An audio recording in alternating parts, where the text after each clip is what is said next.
Well, hey there, everyone. Thanks a million for joining us once again for another episode of Finding Peace with the Carol Howe family. We really do want to support your goal of peace of mind in every way we can. And obviously, no one can feel peaceful when feeling frightened virtually all of the time. And it's vital that we realize that it is we ourselves, through our unexamined beliefs and notions, that's creating the fear and the deep distress. That's because no one has access to our brains but us. So therefore, no one can change our minds except we ourselves, thereby alleviating our own pain. Changing your mind might sound like a lot of work, but it's much, much less than the effort involved in continuing to hurt yourself. So now is the perfect time to stop. We can't be reminded too many times that all of the major areas of life, our relationships, our finances, our careers, and more, are negatively impacted when we live in a constantly fearful state. And that constantly fearful state is created on a daily basis. It wasn't created a long time ago. Daily, by truly believing we are unsupported and uncared for, we don't measure up no matter what we do. Then we throw gasoline on the fire, so to speak, by not processing the distressing emotions that all these ideas create. Our guest for today writes that she feels unsupported and a sense of lack no matter how much money she makes, where she works, or how well she manages. And her conviction that she is unsupported will cause circumstances to make her right. So a big need for a huge change of mind about her sense of self. As always, I'm guessing you'll see something that applies to you here. So here we go.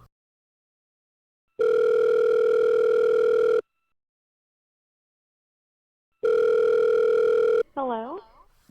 How are you? Good, how are you?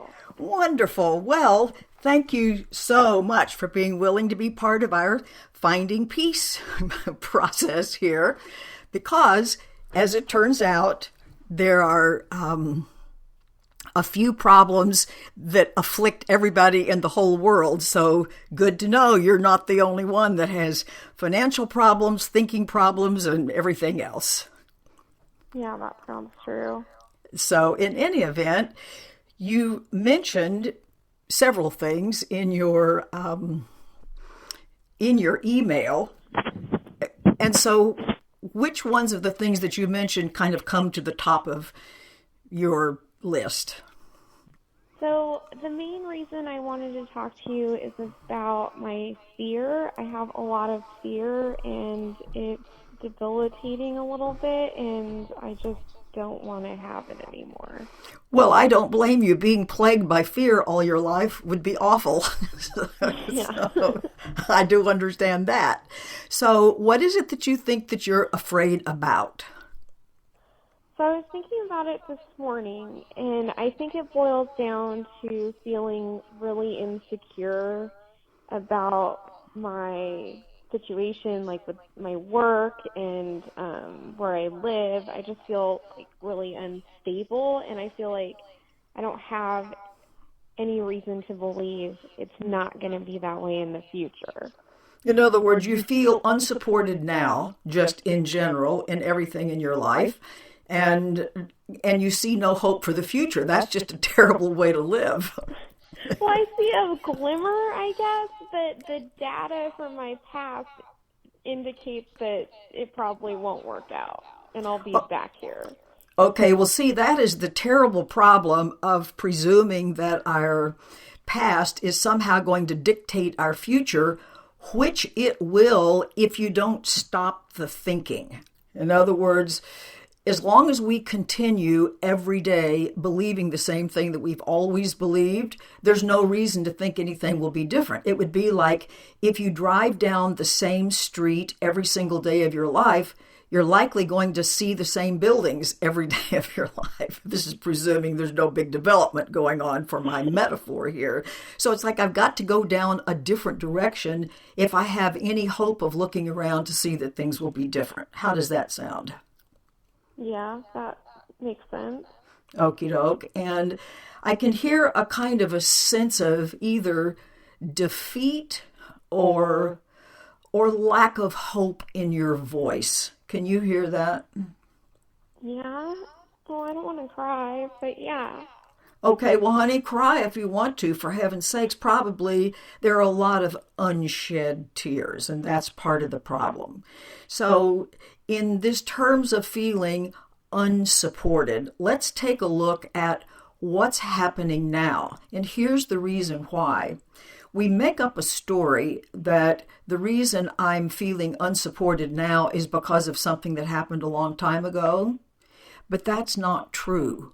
Cause and effect are always exactly in the same place, which means that whatever is the underlying reason for my current sense of feeling unsupported, it's right here, and I need to look at it right here. Does that make sense? You think, I feel unsupported now because of something that happened a long time ago. Is that fair to say? I feel this way now because of multiple similar instances in the past. Okay, see, that's just what everybody believes, is that it's those events in the past that's causing how I feel now. And that's not true. There's something I believe now that's the problem. Okay. And the thing that I need to look at is, okay, what is this similar thing that I have believed for a long time? And you see what happened is, let's say you felt very unsupported and an event occurred, let's say a year ago or 5 years ago. What was happening is you believed the same thing a year ago and 5 years ago that you do now. So it's like, well, I've got to see what that belief is that keeps popping up throughout my life, that keeps resulting in circumstances where I feel unsupported. Yeah, I would love to know what that belief is. Okay, wonderful. Well, then let's take a look right now, which is, all right, tell me about, is there any relationship issue that's concerning you right now? I think you mentioned that there's something about your mom that might drive you crazy. Oh, yeah, I mean, that theme has kind of diminished. I have noticed because I'm living with her now that I have a huge fear that I'll never have enough money, and she's well off, but she did grow up poor, and it doesn't seem to matter how much money she has. She always seems to think it's not enough, and she's poor. And you see that idea of not enough, which you've probably adopted, absolutely being her daughter, that would make sense. In other words, do you feel like you walk around with a general idea of no matter what I do, it's not enough? Sorry, I'm crying. Absolutely. Okay, bless your heart. And no doubt that idea of no matter how pretty I am, no matter how much money I make, no matter how hard I try to do the right thing with someone else, whatever that is, it's never enough. In other words, I inherently am not enough, and just nothing I can do about it. Does that sound accurate? Yeah.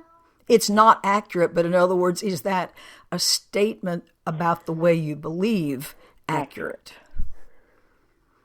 I guess I believe that. I mean, I've really worked on not believing that, but I guess it's still in there. Well, obviously it is, because you can't have this great feeling of being fearful and unsupported unless it is. In other words, it's like these two things go hand in hand. They're a seamless whole. So you think, okay, this great fear and obviously great angst that you carry about, I don't know what's going to happen to me because no matter what I do, it's not enough kind of thing.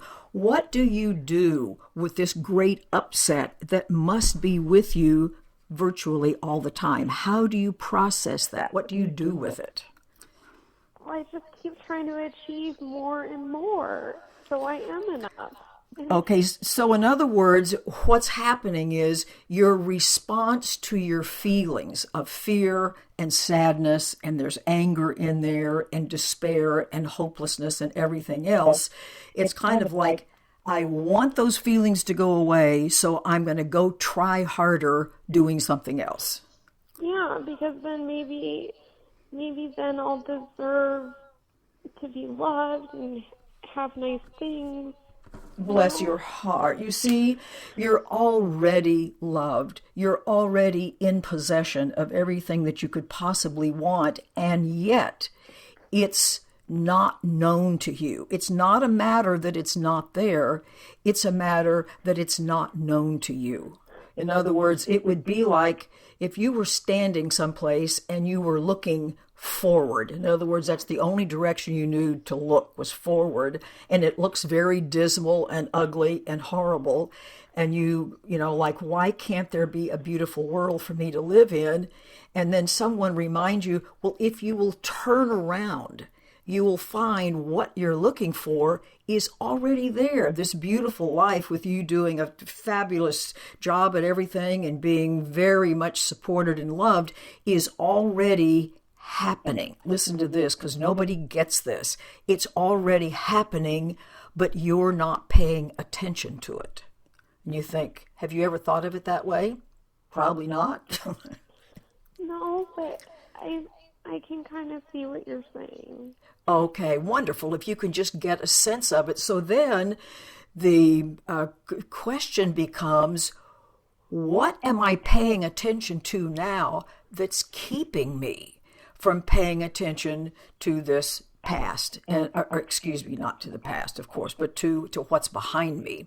So now let's go back to my original question a minute ago of, okay, what do I need to do with these great, fearful, distressing feelings? Because now you see you're trying to run away from them. You're trying to just try harder, and maybe they will go away. Is that right? Yeah, and I'm trying to run away from them by maybe moving to Europe. Well, that definitely won't work because of the case of wherever you go, there you are. In other words, that would be like saying, if I move to Europe, maybe my shadow won't go along with me. It's just for sure going along with you wherever you go. So the first step that I want you to be re-educated about, Claire, is when you have these awful feelings, which sound like they are with you basically on a permanent basis or a semi-permanent basis, is to finally stop thinking and simply surrender to the feeling. In other words, when you start to feel particularly afraid or particularly sad about nobody being there for you, at that moment, you probably ratchet up whatever you're doing into the trying harder mode, right? Yeah. Okay, so what I want you to do, and you can even do it right this minute, which is simply stop thinking about anything. It's like cut away all the stories about what you think this sadness and sense of lack and being unsupported is all about. Just stop the stories, stop the thinking, and put all your attention right here and now to the feeling itself, just to the feeling. This is all you're going to do. You're not going to try to fix it. You're not going to try to make it go away. You're not going to evaluate it. You're definitely not going to think about it. All you're going to do is simply give it your undivided attention. Do you understand what I'm saying? Yeah, but it really, I don't think it's not that it hurts, but it feels overwhelming.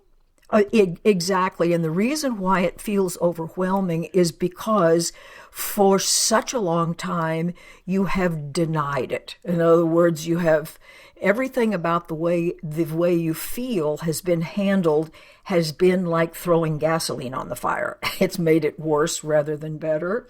So that you can begin to practice this, because I'm right here with you. I'm right on the phone. I'm got your hand. I'm holding your hand. Are you sitting down someplace? Yeah. Okay. What I want you to do is finally allow yourself full permission to feel exactly the way you feel. In other words, it's like if you had a flashlight in a dark room and you were able to just shine that flashlight any place you wanted to, because after all, it's your flashlight. So what I want you to do is shine the flashlight of your attention onto the way you feel. So just all of your attention is going to go on nothing about you. It's just feeling the way you feel. You can notice your body, just kind of scan your body and see if there's any feeling of tightness or pressure or tingling. So it's not only the internal emotion, but anything physical that you feel in your body. That's your full, total, complete assignment right now. And just allow yourself to do that and breathe very deeply. Breathing very deeply will help turn off the stress response, which you've got going full blast right now. So we want to do everything possible to turn that off. So can you follow that instruction? And I'm going to talk to you to keep your attention. Just notice your body. Notice if it feels tight or with pressure anywhere. Does it? Yeah, it's in the pit of my stomach. It's in your stomach. Okay, yes. Your stomach is probably in a very big knot so that it feels really tight. You hear people say, oh, I feel like I've been kicked in the stomach, right? Mm-hmm. Okay, so just put your attention there. So what you're going to do is, as you put your attention there, offer your kindest, most helpful, most loving thoughts toward those stomach muscles. In other words, I know it sounds weird, but what you want to do is feel a kindness toward that part of your body. That's all you're asked to do, is to just watch it with kindness. Just put your attention there, forget everything else. These stomach muscles, which are all in a knot, just deserve a break. They deserve that you support them, that you are kind to them, that you're saying, you know what, be any way you want to be, I'm here for you. In other words, it's feeling a kind of compassion toward that part of your body. And just say, you could be however you want to be. You want to be tight? Fine with me. Want to loosen up? That's fine with me too. So that you have this very broad, accepting, kind response to what you have discovered about that part of your body. And just as you decide to be kind to it, I know this sounds strange, but it works. So just at any point when you're ready, tell me what's happening. So I have this intense fear of throwing up. Okay, that's just because, and if you do, that will be fine too. We'll just continue later if that's what needs to happen. But you can see that there is such, you've so constricted organs and muscles in your body that they're just having a hard time functioning properly. So let that be okay too. It's like, okay, nothing can go wrong here. If that's what happens and we need to continue later, that's perfect. So just relax into whatever happens is whatever happens. Okay? Just put your attention there. There is a desperate need for you to be kind to yourself rather than so hard on yourself, which is what's going on now. Are you just breathing?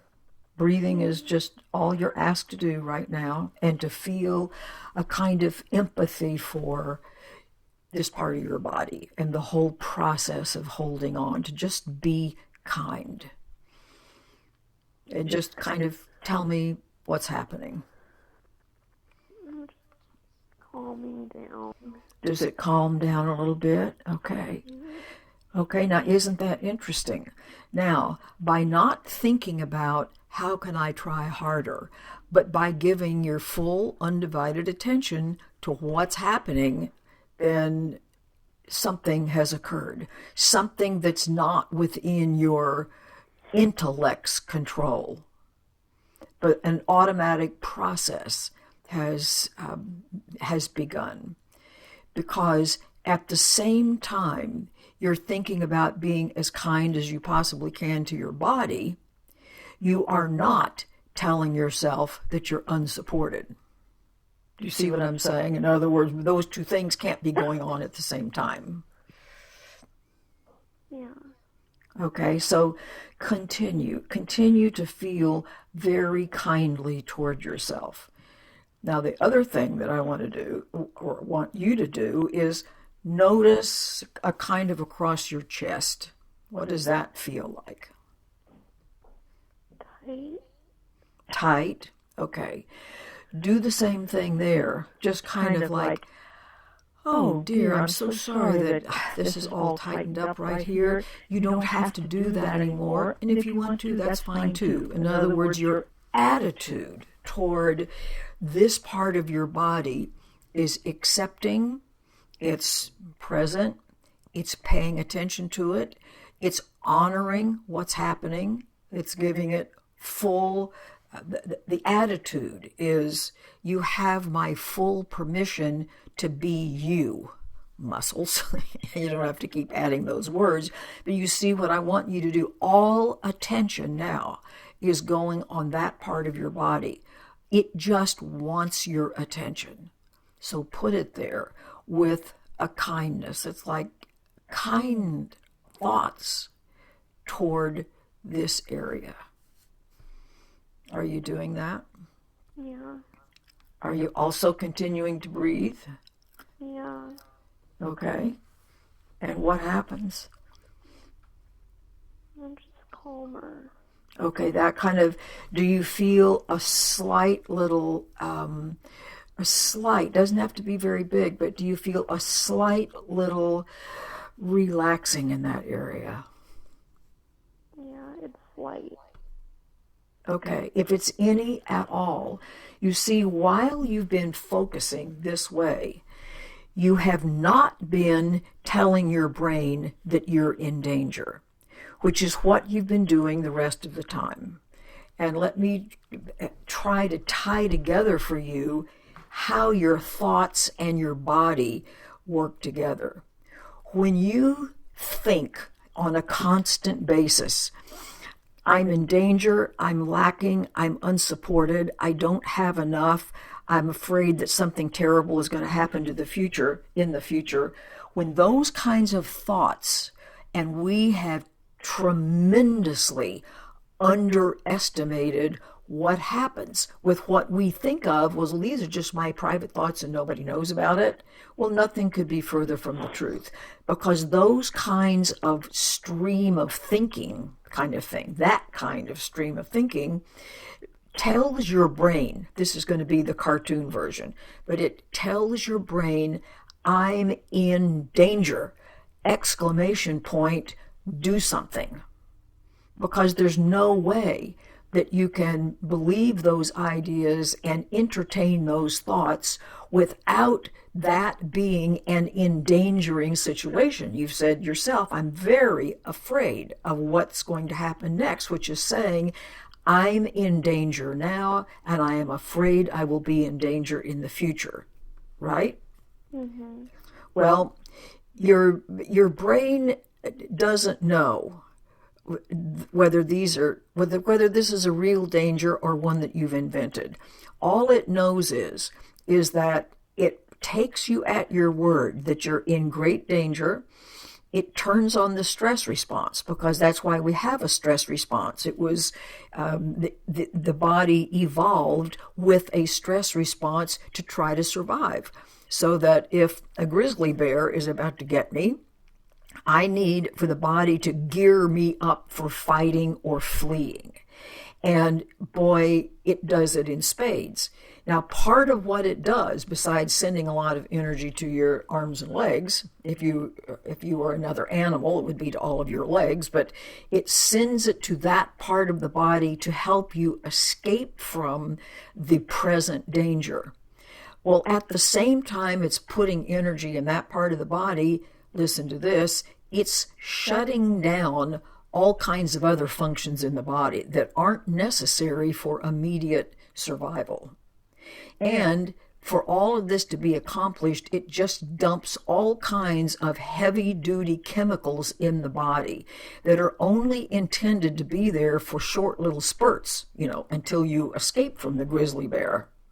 But we don't ever turn it off.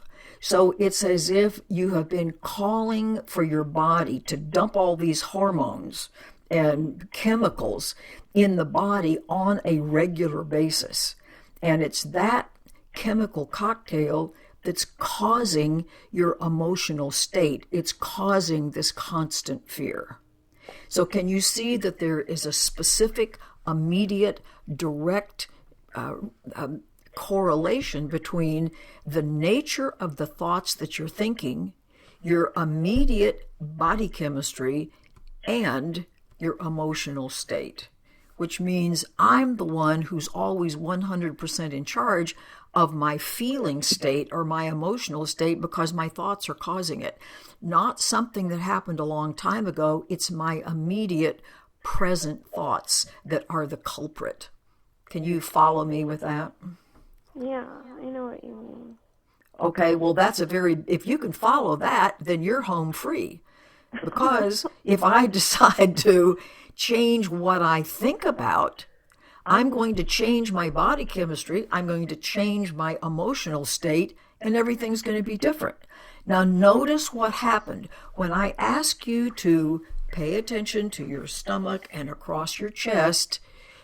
Immediately, within, we can say, seconds or minutes, something started to feel a little different for you. Is that correct?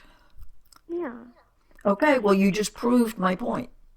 See, in that short period of time, because while you were focusing on a kindness toward that part of your body, you were not at the same time focusing on how much you don't have or how much support you don't have. Fair to say?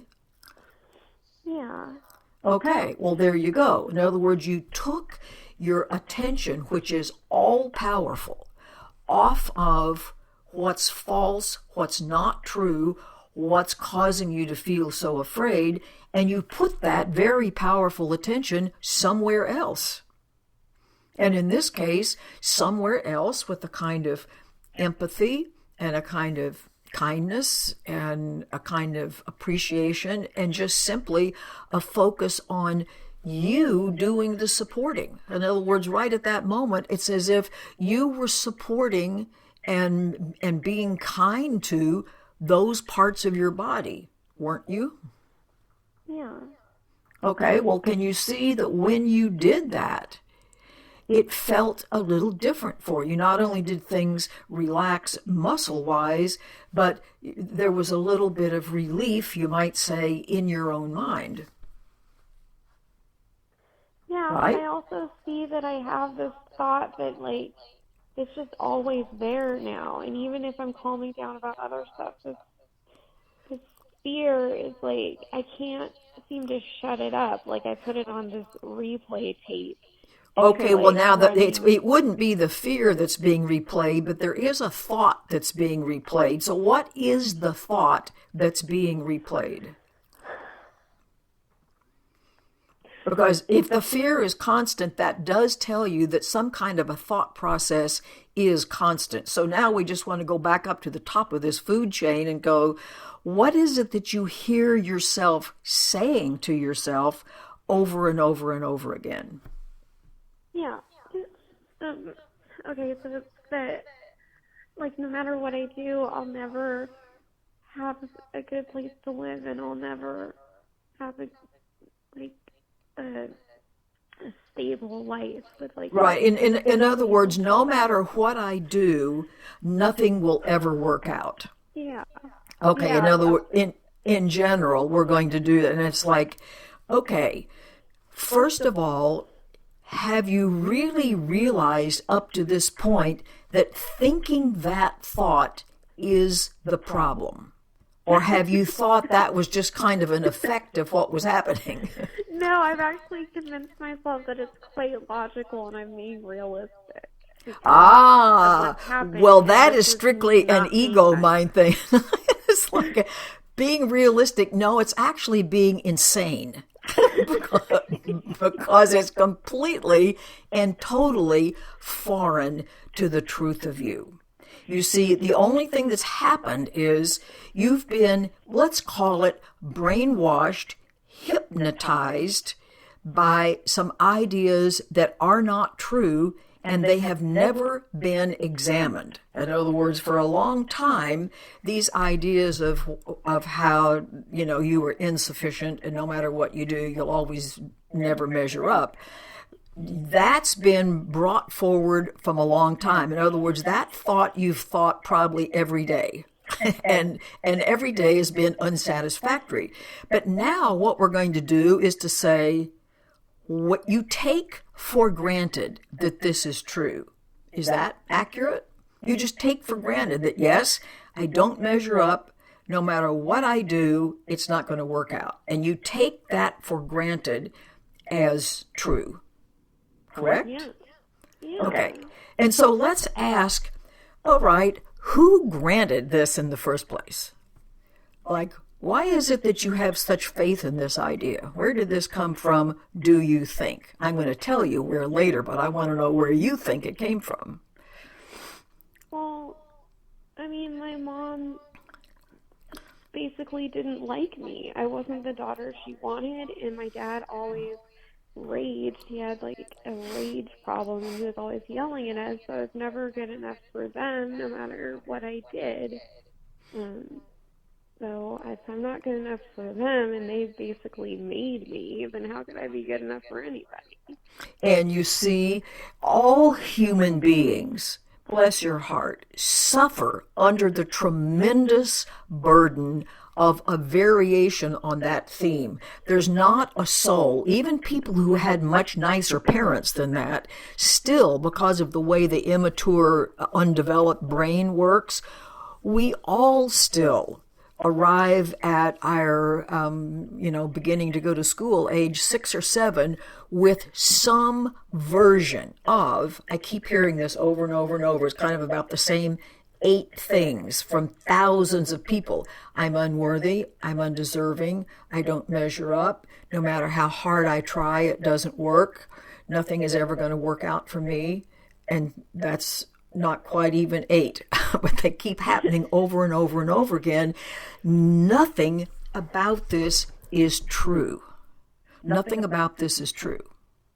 And let's pretend like your early upbringing was indeed the way you recall it, and none of us, this is science, we never ever remember things accurately, so let's even pretend like it was accurate.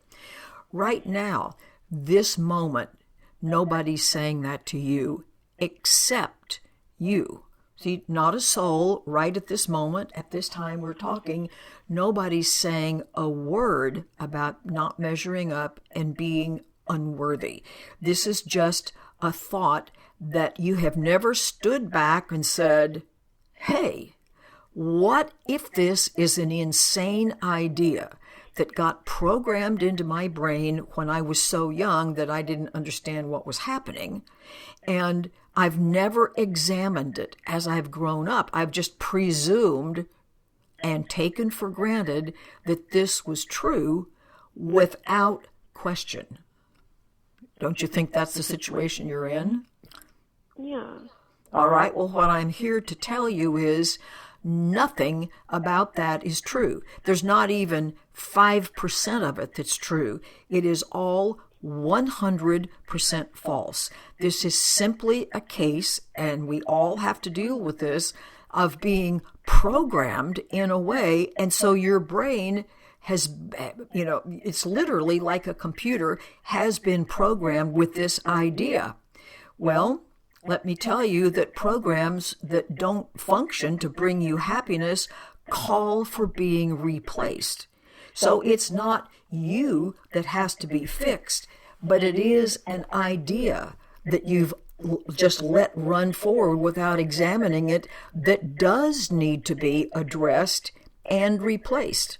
And nobody can do that but you. If I could reach into your mind and pull out all of those completely 100% false ideas, I would do that. But I don't have access to your brain. I can't reach in there and rewire you. I can, however, point you in the direction that you need to go to change your mind, change your programming, rewire your brain, and you will end up with a very different both outer experience in the world and an inner feeling that feels like being safe and powerful and cared for and able to listen to your own intuition. And you can start that rewiring process today. You already are. In other words, hopefully what I am doing is casting doubt on the fact that you have presumed 100% that all of these awful things that you believe are true. And I'm telling you, they aren't. They are just something that you never turned around as an adult. None of us do. We just all end up in our early 20s when the front part of the brain is finally mature. It takes a long, long time for the brain to mature as compared to other organs. And no one, say in our early 20s, suddenly wakes up one morning, at least this would be very rare, to say, gee, I wonder if everything I believe about life is true. We don't do that. It doesn't occur to us that our problem are our beliefs because our beliefs keep showing up so faithfully as the circumstances in our outer lives that it just doesn't occur to us that what we're seeing is all very pliable and can all be changed. So what does this sound like to you to hear it? Sounds great. Okay. It sounds like a lot of work, but it sounds good. Well, let me tell you, it's really a lot of work to keep hurting yourself the way you are now. In other words, it's actually more work to condemn yourself, which is the process underway right now, than it is to stop. In other words, if you were pounding your head against the wall, and that's very, very painful, it's actually more work to pound your head against the wall than to just stop and to stand there and let healing take place instead. Does that make sense? Yeah, I like that. Okay, so it's harder work to keep trying to convince yourself of this falsehood about yourself than it is to go, why don't I stop this? Why don't I presume that every single unloving thought that I'm having about myself is some sort of a program that got put in there because I had an undeveloped brain and all of this stuff was just getting dumped into my unconscious, and I misconnected the dots. I listened to this man, let's just make reference to your parents that you were talking about. I listened to my father rage, and I listened to my mother say unkind things, and I did not have the capacity when you were 3 or 4 years old to say, you know what, this is not about me at all. My father and my mother hate themselves. They have tremendous problems. Their brains are believing all kinds of things that aren't true. And they are living in their own prison, and they have no way to know how to do anything else. See, that kind of self-talk, that kind of understanding we don't have when we're born or when we're 2 or when we're 4. And because we don't, we just, you might say, take in an unexamined way everything that's happening, and then we conclude totally falsely, this is somehow about me. We don't know that all of that noise is about them. They're expressing their fear and distress. But who knows that as a little kid? Nobody. You can't. You don't have the mental horsepower, so to speak, to be able to do that. An infant's brain is half the size of an adult fully formed brain. So now you can look and say, do you mean that I have been living my whole life based on an entirely false premise? And the answer is yes. Oh no, now I have to find a whole new way to live? Well, yes, but it's much easier. You see, since it's not true that you're an awful person who doesn't measure up and nobody's going to love you, let me tell you, that's the hardest way possible to live, because you're continuing to shoot yourself in the foot. You're continuing to put obstacles in your path. You're continuing to drink poison. In other words, any way that you can think about this to say what you're doing now is already the hardest thing you can do, because you're living a life totally counter to the truth about you. So it's going to be much easier to go, oh, you mean I don't have to defend myself against anything, and I don't have to prove myself to anybody. And what I could do is to just think, you know what, I'm really a perfectly lovely, deserving person right now. Are you familiar with A Course in Miracles? Yeah. Okay. Have you ever done the lessons in A Course in Miracles? No. Okay. Have you ever read the text of A Course in Miracles? No. Okay, so you've just heard about it, but you don't really know anything about it. Yeah, because I was watching your See How Life Works series. That's how I know about it. Oh, marvelous. Okay, well, I've also am recording all of the daily lessons. So I'll tell you when our call is over how you can find those. But you see, practicing those lessons is exactly for the purpose of rewiring your brain. It's giving you an actual something to think about, an actual someplace to place your attention, and that has the effect of bringing you back to an awareness. Remember my first example where if you're facing one direction and it looks dismal and horrible, you don't have to fix that. All you have to do is turn around and not pay any attention to it and look behind you where everything is gorgeous and beautiful. That's a lot easier than continuing to plow forward in this awful thing that you've made up so far. So this is the process. It is a process. You don't do it overnight, but you have tremendous help and support in doing this, in this daily changing your mind, this daily seeing things from a more loving, more supportive, more helpful perspective, and that has the effect of turning your attention around 180 degrees so that your default position is not, I'm an awful person, I lack this, nobody loves me, life is terrible, to, I'm strong, I'm powerful, I'm beloved, everything is working out. I have help with every single thing I need help with. In other words, that's the whole purpose of doing those lessons, so that those ideas become your default ideas instead of the totally 100% false ones that you're trying to operate with now. Mm-hmm. Are you rendered speechless? I'm just really amazed that it could all be different. I was thinking about how you said that I can't see what's around me, and I think you're probably right. I'm just thinking about that a lot. Right. Well, actually, having done this for a very long time with very many people, I can tell you for sure I'm right, which is good news for you.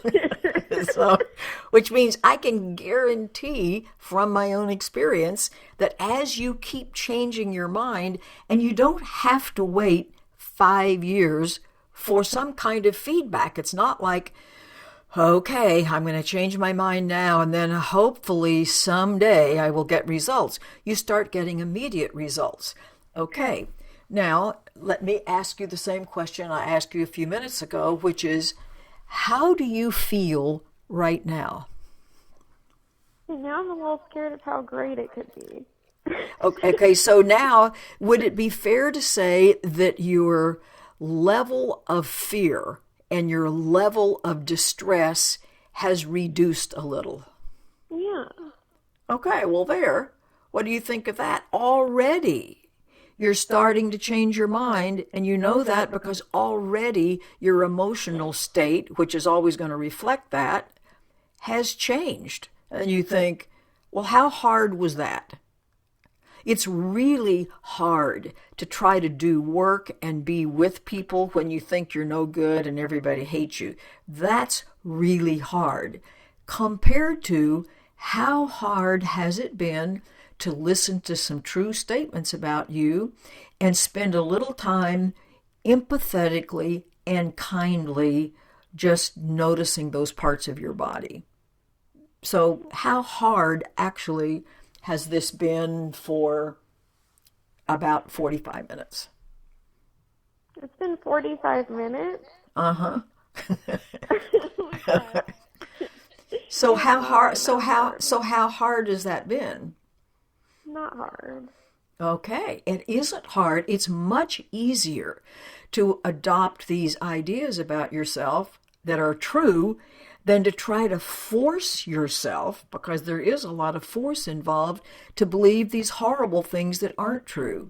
Now, one of the things you mentioned in your email to me was that always this worry about not having enough money, that no matter the fact that your mother does and that your income has doubled, that you still feel like, but I don't have enough. And you think, I don't want to be telling my brain I don't have enough, because it sees that as a request on your part to say, you want me to fix it so that you don't have enough? Okay, I can work that out. It doesn't say, that is a really awful request. Are you sure you want me to respond to this?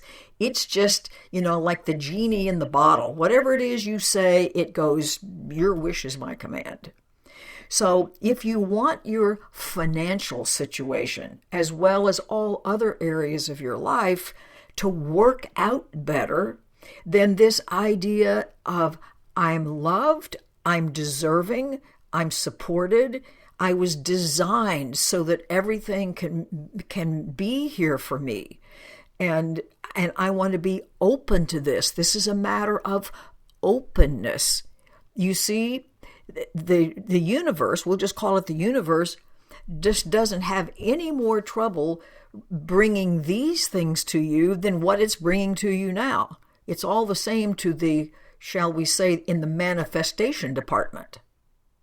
But it sure is hard for us to deal with when we order up an order of murder and mayhem and distress and not enough and all is lost. It's like, that's not a good way to live, and I don't have to do that anymore. I can stop calling that up because it is not true. It's just one way to think, and it's an awful way to think, not because it's evil or criminal, but because what it brings to you is so unsatisfactory and so not what you deserve. Now, let me say another couple of things that just kind of are involved with this whole financial thing, and that is, would it be fair to say that you live a defended life now? In other words, you kind of don't want people to know what's going on with you, and you tell me, how do you feel like you live a defended life, if you think you do? Yeah, I mean, my defense is achievement.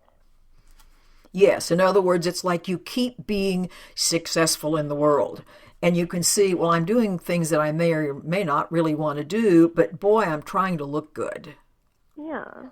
Okay, and so you can see I'm defending against people seeing that I'm not okay. Yeah. Or some version of that. Now, anytime we're in defense mode, we are closing down. In other words, I'm not being open because there is that underlying fear that if the world is not safe, if things are not here for me or people are not here for me, I better be living in a fortress. In other words, we literally shut down at an energy level and even down so far as at a DNA level. We just close down. Well, now here's the big problem. When I close down because I've made up this story and believed in this story for a long time, that it's really a dangerous world, that I've got to shut down and kind of keep what I've got and not let anybody know things. In other words, for all the reasons that we live a defensive life, that defensive, closed down life is keeping my prosperity and all of the good things out. We think, oh, I've got to live in this fortress to keep the bad stuff from coming in. Well, when I live in this closed way, I'm also preventing the good things to be in my life. Did you ever think about it that way? Yeah, because on one of your See How Life Works videos, you even have a demonstration where you put a bunch of stuff up. Yes, exactly. Good. I'm glad you got that message. That was a very fun thing to do. So I hope you enjoyed that. It was, yeah. but the idea is, the more I defend against something, let's say in your case, the more I defend against people finding out I'm not okay, the more that becomes true in my life. And you know why? Because to defend against something, let's rephrase that in your case and call it, let's defend against people finding out I'm not okay. Is that accurate? Yeah. Okay. So when I say I don't want people to find out I'm not okay, the universe kind of hears the I'm not okay part, because remember, it's listening very intently to every single thought you think, oh, could you stop being so attentive? It's like, no, that's the way it works. It's always being attentive.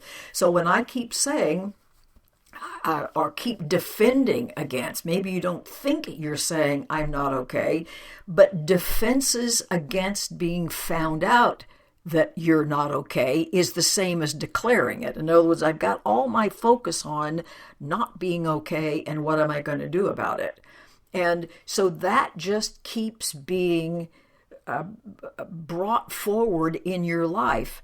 So it's doing two things. It's continuing to bring you exactly more of what you don't want, because attention is what brings anything into your life.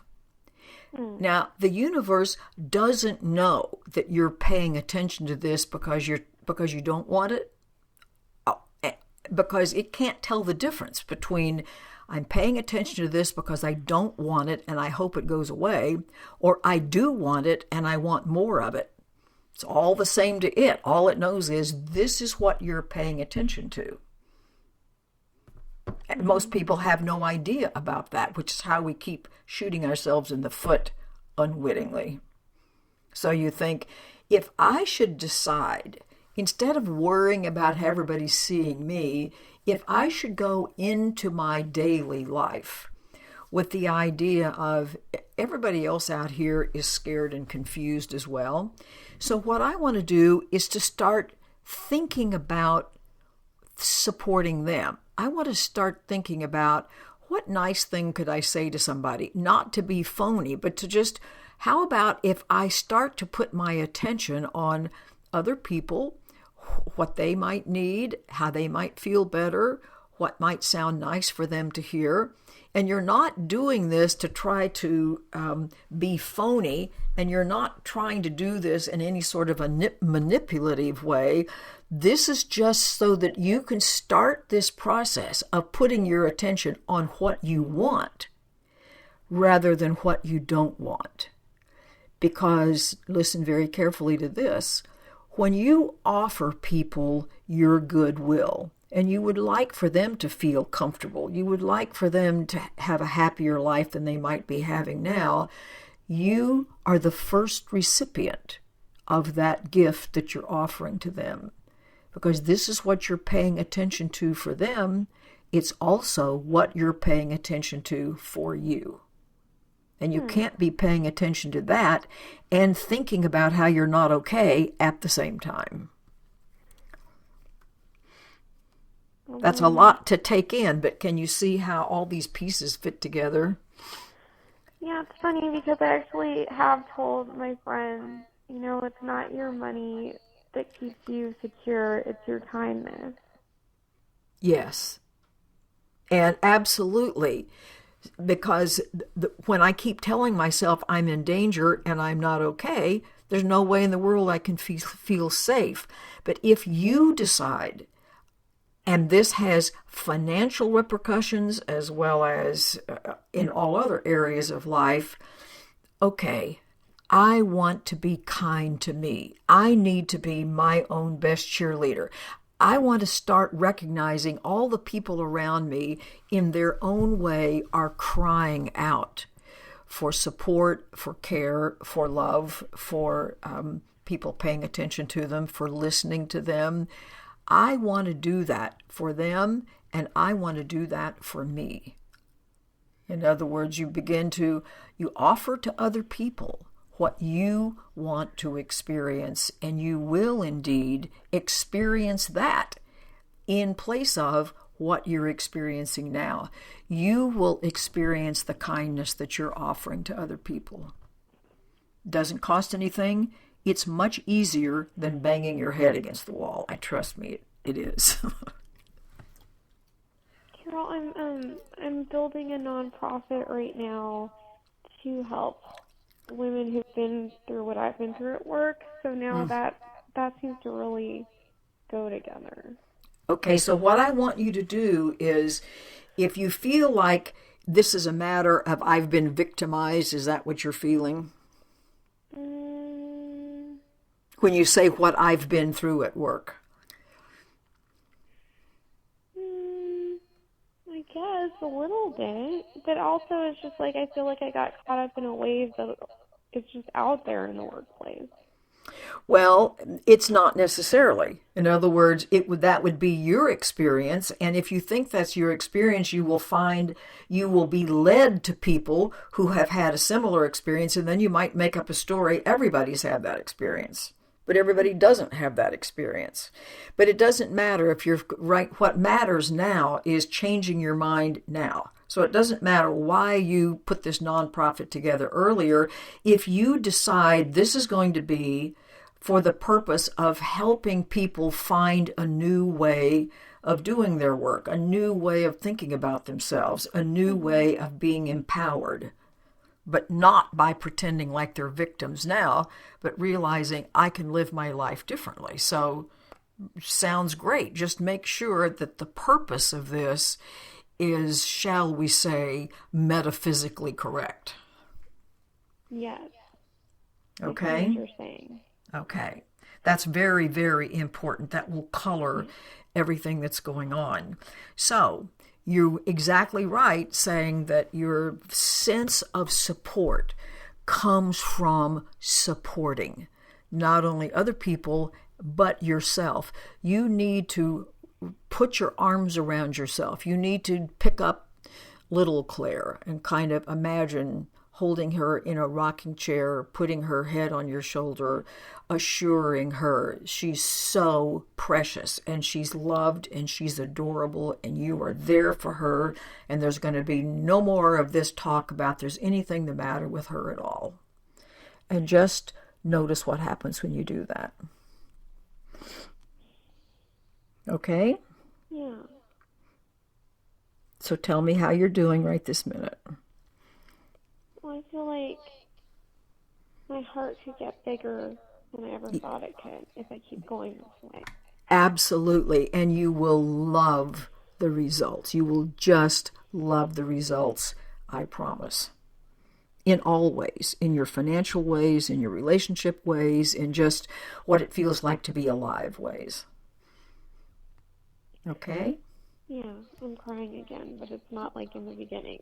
Okay, now now you can cry some tears of relief. The main thing is, whatever your emotional state is, go ahead and let it finish out, feel however you feel, and then once some kind of equilibrium has been restored, then make sure that you do not let any of those negative thoughts go unnoticed.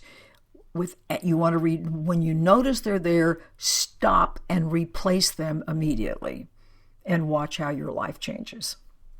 Okay? Yeah. You write to me in a couple of weeks and let me know how you're doing. Okay. All right. Thank you so much for calling. Thank you. Okay. Bye. Bye. Wow. It is such an honor and a treat to walk with a person to help her or him discard such terrible ideas about oneself, and hopefully to see we're doing to ourselves what we've always blamed on others. I hope some of your sadness was possibly experienced and processed into nothingness as you listened. Also, I trust you paid close attention to the fact that finding out that defending against attack in any form will negatively impact your financial situation, no matter how smart or diligent or talented you are, or how hard you try. The universe is always listening to you say you aren't enough, and it honors that request. So, better pay attention to what you're thinking. Change your mind about yourself and everyone else, wish everyone well, including you, and see what happens. Looking forward very much to being together again next month, and until then, many blessings and best wishes from all of us.